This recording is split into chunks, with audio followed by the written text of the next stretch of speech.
Je suis Grégory Pouy et je vous présente Vlan, un podcast pour vous aider à être plus serein en comprenant, avec nuance, la complexité du monde et en inventant activement le monde à venir. Encore un épisode en anglais, je vous préviens. Tout simplement parce que parfois, souvent, les Américains sont en avance sur les sujets et il n'y a pas l'équivalent en français.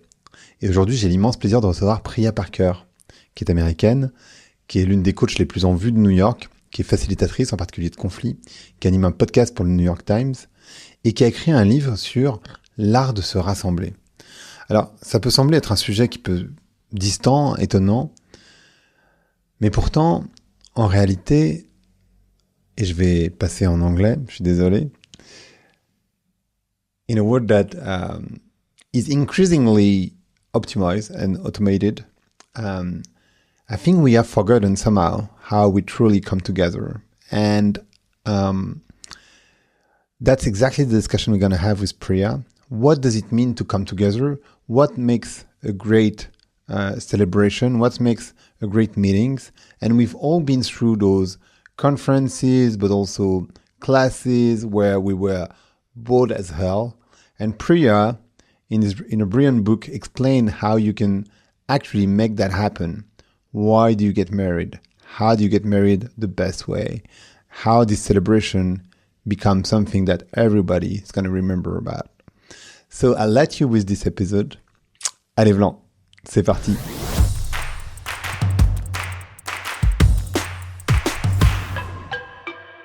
Hi, everyone. Hi, Priya. How are you doing? I'm good. Thank you so much for having me, Greg.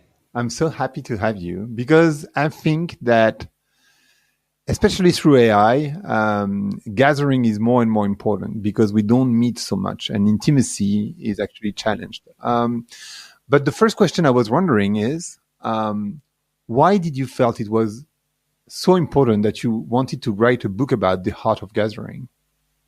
I am a conflict resolution facilitator, and I realized as I would go to dinner after dinner after dinner, or birthday party, or product launch, or back to school night, that so many of the gatherings that I was at were just on autopilot, and everyone was there, but bored. And whether it's, texting under the table or kind of looking, or even with companies or brands, people there to literally take a photo, maybe for Instagram at best, and then, head out, back to school nights or being at school events where all of these parents will, are there, but there's nothing to actually connect them. So everyone awkwardly sort of sticks to themselves if they're new. And I realized that all of the ingredients for a beautiful evening are in the room, but we're not taught how to activate them. And as a facilitator, my profession is about how to help groups connect. And I realized that in so much of popular culture, any guidance we have around hosting, if you go to a library or a bookstore and you go to the hosting section, you find a lot of cookbooks. True. Right? Which I love food, but it's not the only form. It basically, we have this proxy that to host is to cook, and to cook is to host. That's true. And so much about group life is there's an entire world about how do you actually help people meaningfully connect. And and I wanted to write a book that was about everything else outside and around the food that you can shape. So what would be the basic first advice to gather with purpose, or to actually make it better? Just the basic foundation of making it better.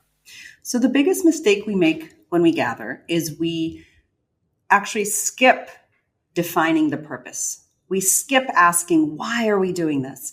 Why are we getting married? Well, you should definitely ask that before you have a wedding. One you should. But why are we having a wedding, right? Is it to honor the previous generation, as it is in so many cultures? Or is it to bring together two communities, two tribes? And so that in the long run, when the going gets tough, as it does in all long-term relationships, someone at your wedding knocks you on the shoulder and says, work this out. I was at your wedding. Remember the communal vow I took.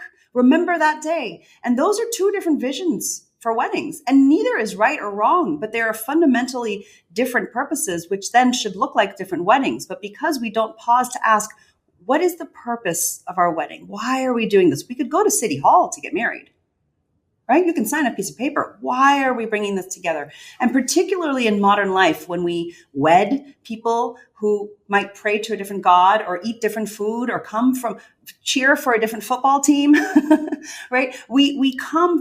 Most people inherently, most families, most communities today have more difference within than in almost any other time in human history.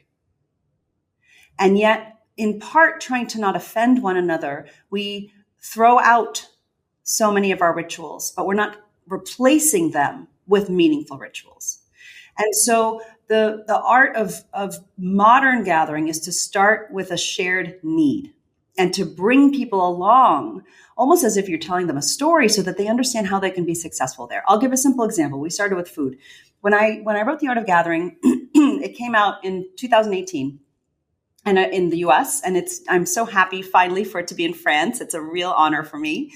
And when a journalist called me up and she said, I've been assigned to write a story about how to host a dinner party based on Art of Gathering principles. And so again, food, right? And I said, what do you think that means? And she said, I don't know. Are you going to tell me where to put the fish knife? Are you going to tell me where to put the, glass of wine? I said, no, absolutely not. In fact, I'm going to ask you a question.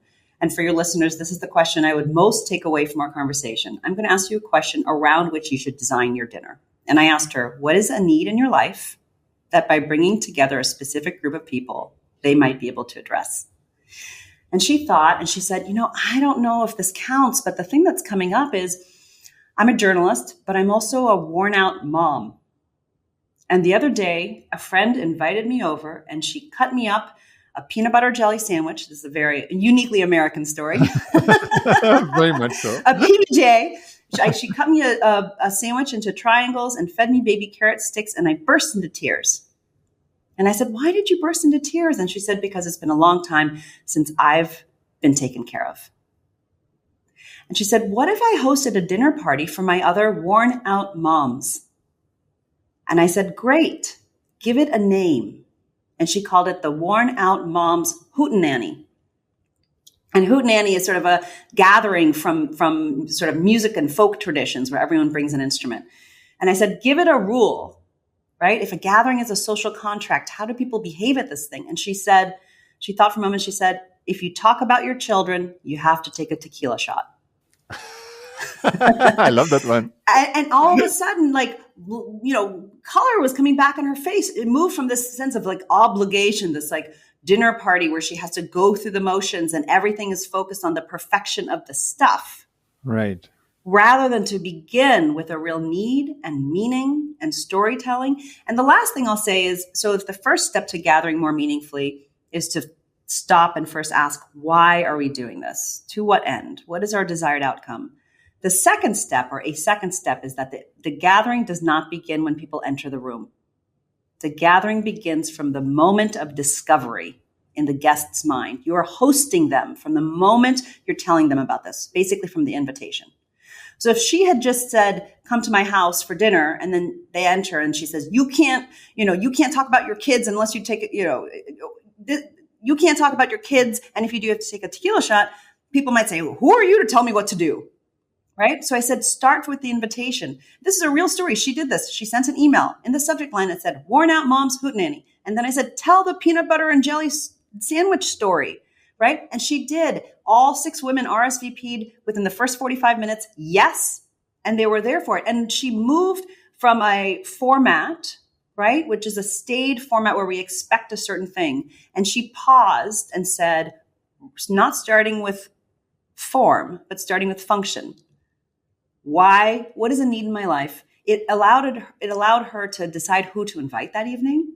It then could allow her what to cook. She could take carry out, right? It just expands all of your choices.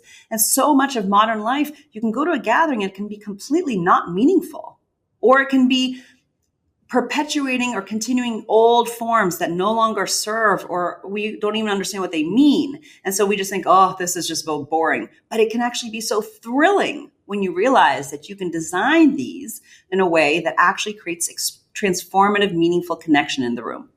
But to come back to an example that you talk about in the book, talking about baby shower. Why Yes. do you gather? I mean, what you're saying is making me think of, well, this is your job, but the heart of listening and Yes. disagreeing. And Yes. there is this thing about, usually when you disagree, it's about solution. But when you come back to the need, that's where need cannot contradict each other. The solution can, but the need cannot. And you should come from solution to the need.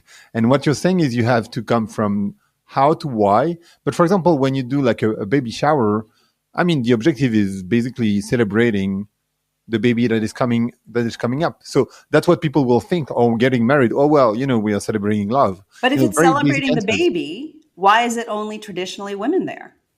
Right? In modern life, in a heterosexual couple, if fathers are fathering and they need as much wisdom, right? If it's to celebrate the baby versus to support the mother in labor, right? I'm making a fine distinction, right? And so a huge part of modern life, and this is why people are often like, you're a conflict resolution facilitator, but you're interested in gatherings. Gatherings are small p political, right? Show me how you gather and I will tell you what your values are. Oh, wow. And so even as you think about, in modern life, so many couples today, young people today, if they're having a child, if they're having children, they want to parent in ways that they weren't parented. They want to father in ways that they weren't fathered. And so in part, when we actually think about the infrastructure, our everyday rituals, knowledge transfer happens in these gatherings, right? You go around and you give advice. If you're expecting a father to hold a baby or to wrap a diaper, right? Or to normalize that this is not women's talk, right? I'm saying this in quotes. Then we need to also reimagine our rituals. I'll give a simple example. Friends of mine years ago, and every example I share, I have permission to share. They got married and the woman got pregnant and they were having their first child. And they were part of this ilk that realized they didn't want to necessarily replicate the forms of, they wanted to co-parent equally. Right. And so they paused and they really thought, what is the need? Why do people have baby showers? What is this thing, right? I don't want to pin the diaper on the baby or, there are all these sort of fun games. I really want to think through, what is this thing and what is our deepest need? And so they each paused and they said, okay, so for the woman, she said, I'm terrified of labor. Yeah. And I would like some support and I'm feeling really scared. I would like a women's something to just help me prepare. And then both of them thought about it and they said, we want to be surrounded by a community that normalizes both of us parenting.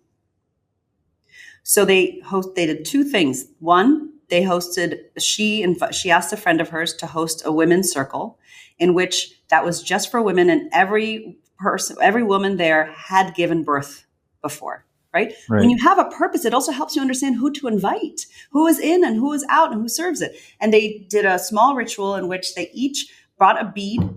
And I'll give the example just because I think it allows people to have imagination in their own worlds. That everyone brought there was a beads that they tied into a necklace, and everyone was invited to bring a quality that they knew their friend to already hold. Nice. That would serve her as she became a mother. Nice. And they told a story from her life in that circle to remind her of that. They then tied that value, the bead, into a necklace, and she took it with her to the hospital in the birthing room.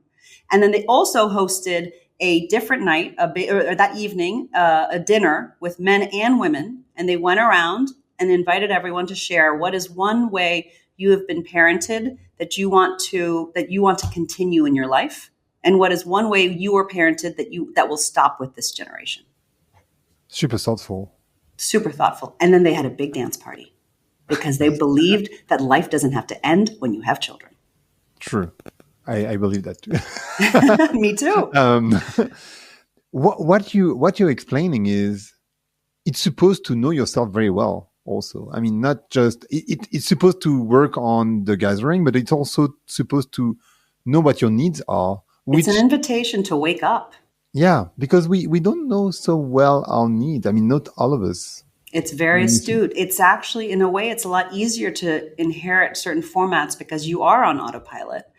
And often people don't think to gather in new ways until the ways they're gathering becomes really, really bad. And it's usually in a big fight, right? A Thanksgiving in the US, whether it's Thanksgiving dinner or in a big family reunion, or for perhaps Jewish families like Passover Seder, you do it the same way, right? Every year for 40 years, and one year it finally explodes. And the three women who've been cooking for 40 years say, enough, this model no longer works, right?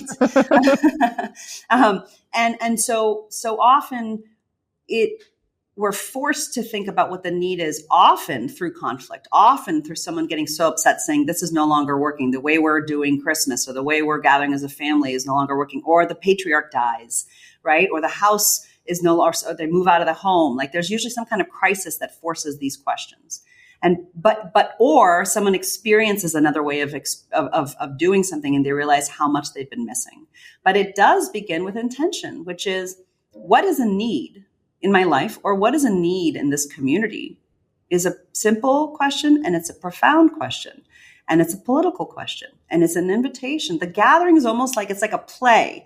The play at the very end is the performance. But to get to that performance, it's a lot of rehearsal. It's a lot of script writing. It's actually asking, what is the purpose? What are these characters? What is the protagonist trying to say? And similarly, gathering, I think of it as an art form. And you can make it super simple. You can have a much better meeting. It doesn't have to be rocket science, but it does begin with intention.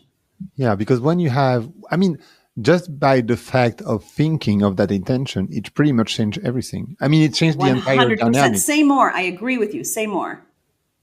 So no, but what I feel is that most of the time we just don't do it. So we let's do I mean, if I take my example, I love having dinner party because I love cooking. French people, I guess. The French are great gatherers. Well, not French. Not every French love cooking. That is really to be fair. But I do, family things. But usually, and I kind of struggle with who I'm inviting. Usually I'm inviting the usual suspects plus a few people, but I never really think about what is the intention of the dinner. And I think that, and I know we discussed that just before talking, but Esther love, gathering, as you probably know, Esther Perel, and she always create a little game at the dinner. And I think that's exactly what to my understanding, that's exactly what she's doing, like having a purpose and making sure that people connect more than just being there. Yes. And she's a wonderful gatherer. And, I'll give an example. She, I actually was at her Passover Seder years ago, and and when you're gathering, so the first is purpose, the second is invitation. These are all kind of ways to begin to help you make the right decisions to get the right people in the room.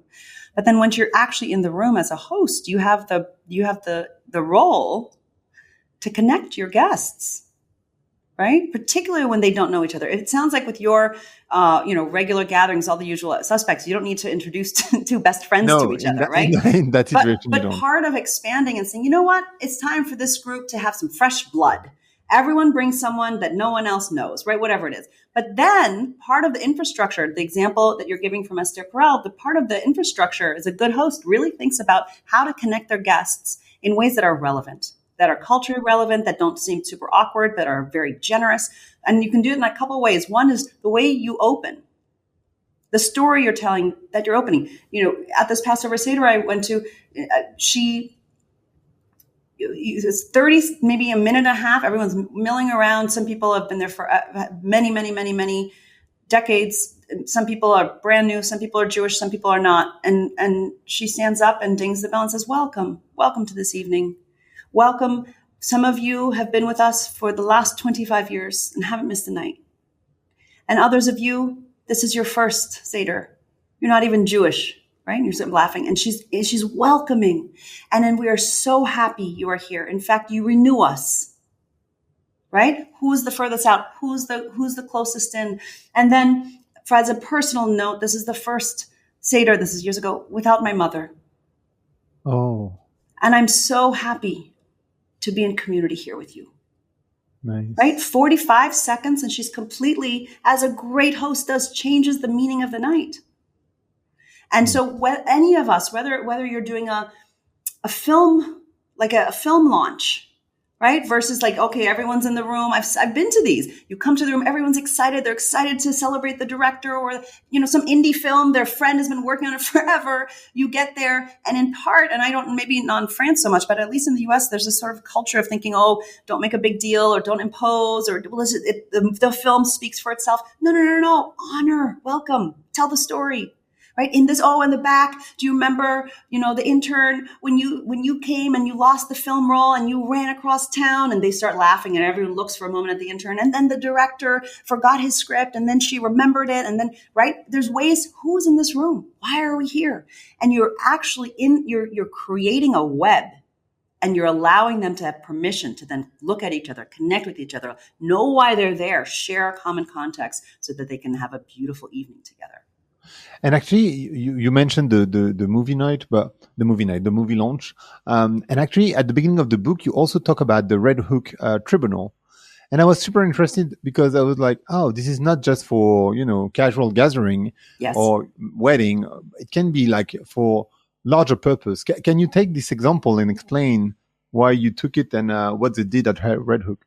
So the Red Hook Community Justice Initiative was an initiative that was started in a neighborhood in Brooklyn, New York, called Red Hook, in which a number of judges realized that the way in which their courts were organized and the limitation of what they could actually issue for different crimes was basically jail time.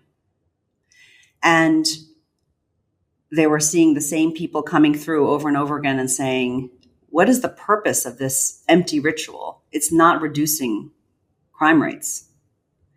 And so they paused and they asked a radical question, which is, what is the purpose of court? Punish. That's what people will right. think. Is it to punish? Right. And what is the purpose of a judge? Is it to just know the legal code and make sure that they're applying and using their discretion to put the right punishment on the right crime? And they said, what if it was, and they brought together lawyers and social workers and judges, and they said, what if the purpose, let us actually ask, what if the purpose of a court proceeding was to help reduce crime in a neighborhood? And so they radically reimagined the court proceeding. They took over a former girls' parochial school filled with light and long windows. They lowered the judge's bench. So if you enter there today, they're still going. The bench is almost like a wooden table, maybe 2 inches elevated. It's not this big, imposing, kind of altar. Judge Calabrese it's often the same judge, so that they build relationships over time. Before the person enters, they have time with the social worker. The expansion of what the judge can do and offer, jail time is one of them, but they can offer community service. They can do circles where they do restorative justice, and they say what this actually needs is this person needs to come back into the community. And recidivism rates have dropped in teenagers hugely, and in adults 13%, which is sort of unheard of. And they've been going for 20 years. But what they did was they asked this radical question, which is, what is the purpose of the court proceeding? I have another example in that first chapter that I find so helpful, because it's from the New York Times, this storied institution over 100 years old. And they had this meeting that they, for 50 years, called the Page One meeting. And the Page One meeting was, it was this very important meeting and a very symbolic meeting. When Cub rookie journalists would come for the first time, they get to go see this meeting. It was held on a very specific floor around what they called the King Arthur-like table. It was a round table, and the editors would come and offer their stories to the Olympian gods, as it was said to me. And they were fighting. The purpose of the meeting was to fight over what 7 stories got to be on the front of the New York Times. And in the 70s and the 80s and the 90s, the 7 stories that were on the front of the New York Times basically became the news of the world, right? If the president is going to read one story, if all of the financial institutions are going to read one page, it's a serious form of power. 10 years ago, 15 years ago, the new former but now executive editor, Dean Baquet, realized that there's this thing called the internet. And the majority of the readers were getting their stories not from the newspaper, but from the homepage. And then 5 years later, the majority of the readers weren't even getting their stories from the New York Times website. They were getting their stories from this thing called social media. But they still had this old meeting. And so he reimagined the meeting. He changed the time of it. He expanded it from 8 people to 30. They invited the audio team, which at the time was hugely controversial. And he basically said, this is the wrong meeting. This is the wrong meeting for our organization. We're actually stuck in this form. Our mental models are stuck, and our meetings are a reflection of that stuckness. You were talking earlier on about rituals, and I tend to believe that rituals have somehow disappeared. I mean, most of them. What is becoming an adult, for example? What is a ritual there? And I feel that as humans, we need rituals. And I was wondering how gathering is a heavy or important part of this gathering, of these rituals. I deeply agree with you. Human beings need rituals to make meaning of their lives. And traditional communities are wonderful sources of inherited rituals, right? If you go, The Art of Gathering, I wrote this, I'm biracial, I'm bicultural. I was born in Zimbabwe. My parents are divorced. They each remarried. I went back and forth between these 2 households for 10 years. I'm half Indian, half white American. In one household, my mother is, I'd spend every 2 weeks with this household. There's English, Indian, Buddhist, atheist, sometimes agnostic, vegetarian, progressive, globally minded household. And then the other household was this white American, evangelical Christian, conservative, basketball playing household. And very different. And I know that in traditional communities, whether they're Jewish, whether you go to southern India and you go to a red thread tying ceremony and you go to the village and the 12-year-old boy gets a red thread tied on his wrist, everyone bursts into tears. Why? Because they understand the symbolism of the red thread, because they've been doing it for generations, right? If you go to Java, if you go to Indonesia and you go to a Balinese tooth filing ceremony, right? You go to the village and the tooth is filed off the child, a very specific tooth. Everyone bursts into tears. Why? Because they understand the symbolism of the tooth. And they are there and they're witnessing it together. And their tooth was filed, 40 years ago, and their great grandmother's tooth was filed. And as we've diversified, and as we marry people unlike us, and as we move to cities, we've lost those rituals. We've thrown them out, in part because we are with people unlike us, and who haven't been born on the same plot of earth or pray to the same God. But we still need ritual. And so part of modern life is to actually ask, first, what are the transition rituals now that exist? And second, how do we mark them with people unlike us? I'll give a simple example. A friend of mine, she's half German, half Egyptian. She moved to New York maybe 20 years ago, 15 years ago. And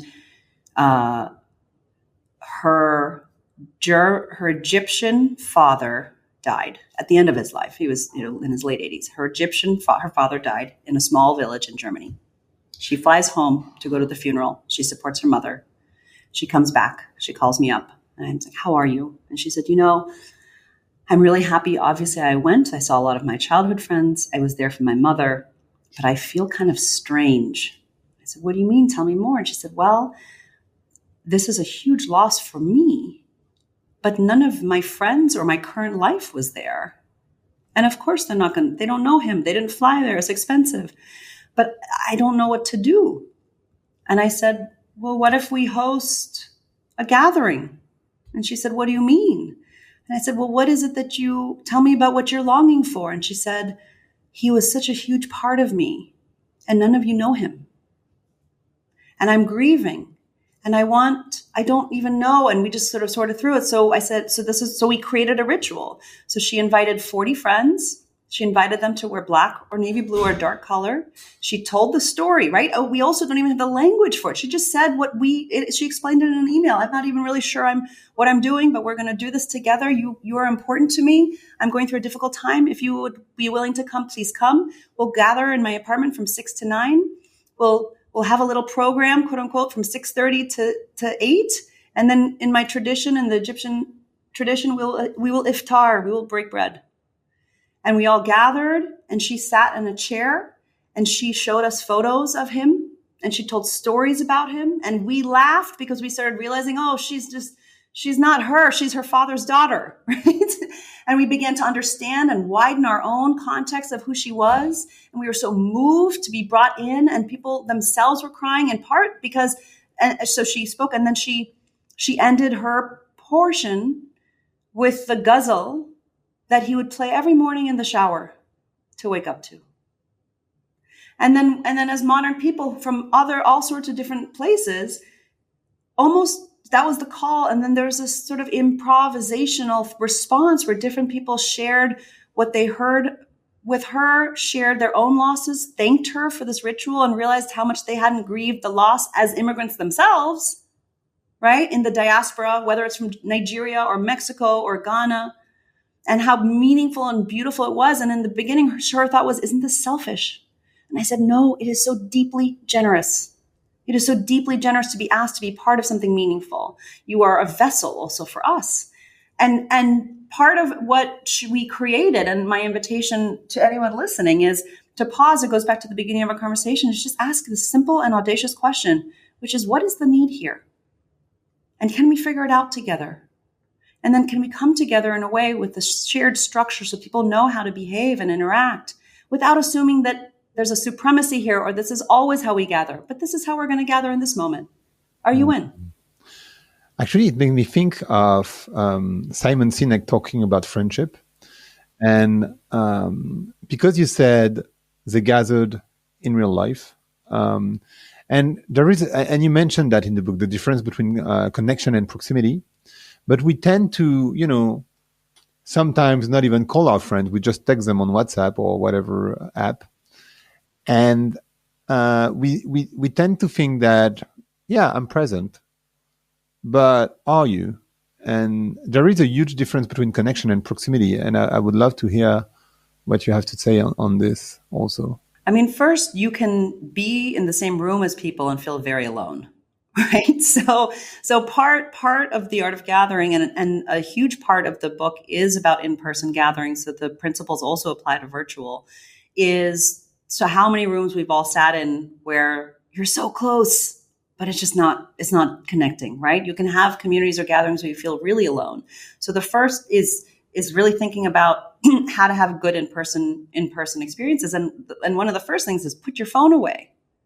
Put your phone away. You have the most interesting thing in the world in your pocket. Put it away. I met a business leader recently who said he started hosting a weeknight kind of gathering for people in his neighborhood, colleagues, and there were 3 rules. They would gather at a bar, and there are 3 rules. One is you can't talk about work.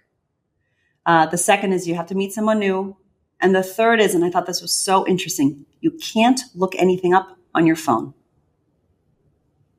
And it was the third piece that actually totally shifted the dynamic. And part of the brilliance was he didn't just say no phones. He realized that sometimes people pull up their phones to look something up in conversation. If you have a question, go ask the bartender, right? And so phones can be very distracting. But the other piece is we tend to think we are connecting because we have all of this easy access to technology. when actually these are very, it's like a diet. These are very superficial ways of connecting. So even simply, if you think about maintaining long distance friendships, the difference between a quick text versus a 1-minute voice memo. Like one of my best friends lives in Europe. And one of the ways we've started experimenting, really maintaining the same quality of connection, is through these we joke that we have a 2-person podcast. We send each other voice memos that are often 20 minutes, and they're like little delights. It's a different way of interacting because you can't respond right away. But they're all, again, with the intention. What quality of connection am I doing? And you can't do this with everybody, but how do you actually think about the conversations and the time spent that is high quality? And particularly for young people and teenagers who don't even have a folk memory of what it was like before phones or before social media. And so really designing in-person experiences for them, in-person play dates, in-person hangs that are getting them off videos, social media, and phones. Do you think that in a time of AI and hyper efficiency, we try to optimize everything, and New York is pretty much the most efficient city somehow, is gathering an act of resistance? Absolutely. It's a massive act of resistance. I mean, the first page of The Art of Gathering, and I wrote this, and it came out in 2018. I started researching in 2012. 7 years, yeah. And the first page says something like, there's a reason why when countries start descending into authoritarianism, one of the first rights governments take away is the right to assemble. 100%. Because they understand what can happen when people come together to dream and talk and complain and wonder and share stories. And similarly, whether the threat is an authoritarian government or whether the threat, quote unquote, is AI or machines or efficiency or productivity, right? And the cult of anything. Gathering, putting our phones away, spending time, right? You cook, spending time, telling stories, laughing, coming together, playing games, allowing oneself to be rather than do is absolutely an act of resistance. It's also deeply, deeply human. And as AI continues to penetrate all parts of our lives, who knows what it's going to be able to do, but the connection we are able to create, and the reciprocity between humans is one of the things to really deeply, deeply, deeply defend. I'm a conflict resolution facilitator. One of the books that has most impacted me through my lineage is Martin Buber, and he was a Christian theologian, and he had this concept that a relationship between two people is, the language he used was I and thou, and that dialogue restores the relationship. Sometimes things get off between two people, and whether it's in a marriage, whether it's within friendships, whether it's within a company, where you move from an I and thou relationship, meaning we both have dignity, we are both present to each other, to an I-it relationship where you become a transaction to me. And dialogue restores the I thou. And part of being in person, part of choosing to gather, part of experimenting in these different ways is restoring the I-thou relationship between humans. I love that. And I was also wondering, because I've heard Trevor Noah talking about liming, which is a concept that they do in South Africa, where they join together. Also the Caribbean. Yeah, yes. Doing just nothing. Yes. Well, often, I at least in the Caribbean, I've been told that liming also is they're literally cutting up limes. Like limes are part of the picture. They're having cocktails. They're drinking. It's liming. You're literally, there's limes. There's like 80 limes in the room. Actually, my mom is from the Caribbean, so with Indian blood. So you can fact check it. Is that true? I'm gonna ask her, but I have Indian blood from my mother and from the Indian coming.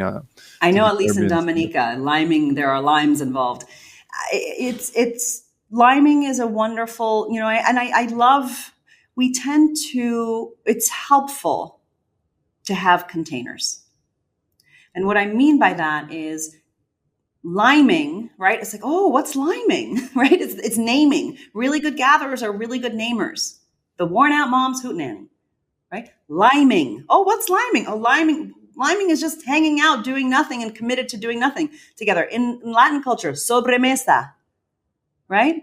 You if you go to an Argentinian's home and you go and you eat and then you get up and leave, people would think, where are they going? It's Sunday. Where are they going? Because they realize that actually the real gathering begins after everyone's full and you sit around the table, right? Literally sobre mesa, over the table, around the table, and you just hang. And so much of that is actually protecting, defending that space. And sometimes having mental models for it, sometimes having stories, this comes from this place, and it's not appropriating, it's honoring those traditions, because most cultures have that intelligence within it. So find your version or your versions from the lineages of your communities and modernize them so that people are coming together and building meaningful community. I was told the story yesterday of a person who said, okay, there are things that everybody can agree on. And he joined together people that usually would disagree on topics, politics or stuff. And so he launched the first topic, and that was like, it didn't work at all. Like at first they were so polarized, and they stand for the, even though what he was defending or proposing was, super obvious, they couldn't agree. And I was wondering, in time of polarization and performance, how can you, transform people with gathering? Get offline, get in person. And actually, one of my mentors, Hal Saunders, the late Hal Saunders, my lineage as a conflict resolution facilitator is in the lineage of group dialogue, and specifically a process called sustained dialogue, where a group of people come together and commit to continuing to come together across lines of difference over time. And he would always say to us, do not become sustained dialogue salesmen. Don't assume dialogue is the fix for everything. Sometimes people need to talk less. Sometimes when you ask what the need is in the community, it is not dialogue. They need to play a soccer game together. They need to go have a party together. They need to go walk in the river together. They need to go have a blast together. There was a church that reached out to me in the US a lot, and a woman who was volunteering there said to me, the pandemic has been very difficult in the US. The Black Lives Matter movement was very difficult for our church. Both kind of tore us apart internally. We've done a lot of missing of each other, was how she phrased it. We haven't, because of the pandemic, we haven't literally worshiped together. We haven't been in the same congregation. And she said, I don't even know where to begin. No one wants to meet. How do we do dialogue? And she really thought about it. And she was on a text thread. And she said, what if instead of a dialogue, we threw a party?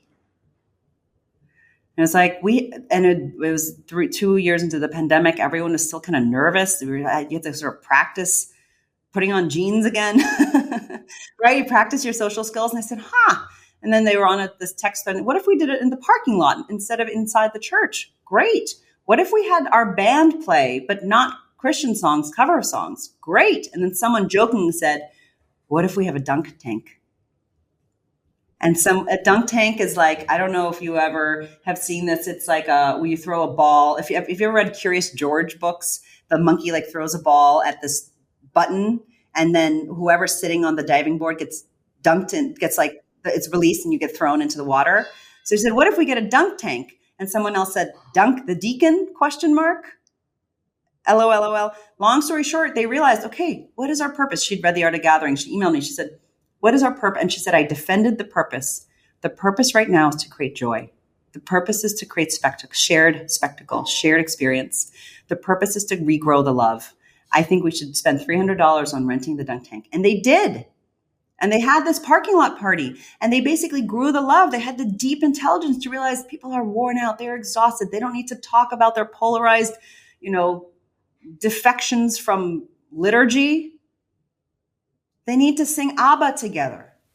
Yeah. I like that you talk a lot about playfulness because I think as adults, and especially in this optimized world, we have lost playfulness. Yes. And people love to have fun, but it's kind of like, I don't know, we like don't think it's for us or it's not the time to do it, but actually it's so deeply rejuvenating. And people are and the playfulness can be like the worn out mom's hootenanny. Sorry to keep coming back to it. There was a deep playfulness in it. Yeah, that's okay. Right. The other thing in the Hal Saunders element is sometimes what people need in polarized situations is not more dialogue. It's a shared experience. Right. The soccer game is like, mix up the teams, go play yard games together, go sing karaoke together, go ask the matriarch or patriarch of a village that's being torn apart, what were the ways in which you used to gather on a Saturday night? Will you teach us? What if we did a big barn dance? Yeah. Right. And so giving people all sorts of tiny ways to actually just spend time together and widen their aperture of what they think of each other, and not pretend the group is the same, but complicate the individual. And actually, when I'm listening to you, I'm like, oh, this could also work for dates, like just the two of you. Absolutely. Absolutely. Who doesn't want to have fun? Also, you learn so much about a person when they're joking around, right? What's their sense of humor? What's their risk taking? How do you think about, if you're passing a ball, are they a passer, or do they really try to hog the limelight? We learn so much about throwing people into an actual experience together. There's so many different forms of connection. And yes, dialogue and meaningful conversation is a really beautiful and simple one. And sometimes you need to stop talking. You need to actually just go have some fun together. And I love to hear that, because I'm such an intellectual. I'm so much into talking that I totally need this to go and play. Like a few years ago for my birthday, I try, every year my birthday comes around just like everyone else in the world. And a few years ago I thought, okay, what's the need in my life? Right? What can I almost use my birthday as an excuse for? And I'd heard a lot about pickleball, and it was growing quickly in the US, and I really wanted to try this sport called pickleball. And so and none of my friends had tried it either. And so I used the excuse of my birthday, and I invited, it was 14 people to a pickleball tournament. None of them had played before. They were all, were like kind of curious, kind of worried. We had someone on the court first teach us, and then we had a pickleball tournament, and my husband created posters. He created teams. And then at some point in the right at the beginning, another friend of mine came in and said, okay, not only if you're going to have teams, we all need to have each pair needs to have a chant, right? She was also a great guest. So if all of this feels overwhelming, start by being a great guest. She brought the spirit. So by the end of it, everyone had their own cheers and chanting. And these are, quote unquote, serious professionals having the time of their lives. That's amazing. That's so beautiful. It can be kickball in the park, right? It can and how did you play as a child? Invite people to do that. I really love the idea, and I think it's changed everything. The dynamic between and we are social animals, so it's changed completely the connection between people. So I really love that. Thank you so much, Priya, for sharing. The podcast name is Vlan. So I'm going to ask you, what do you want to open or slam the door to? Or maybe you want to do both. I want to open the door to people creating rituals anew. And I want to close the door on the idea that we're so modern, we no longer need to mark transitions. Yeah, that's very beautiful. Thank you so much, Priya. Thank you so much for having me. Loved it. Merci d'avoir écouté Vlan. Si vous avez aimé l'émission, vous pouvez le dire avec des étoiles, 5 de préférence sur iTunes, et le partager avec vos amis ou vos collègues. Je suis Grégory Pouy, vous pouvez me retrouver sur Twitter et LinkedIn sous le pseudo Greg from Paris. N'hésitez pas à me remonter vos remarques, vos questions, mais aussi les invités que vous aimeriez entendre.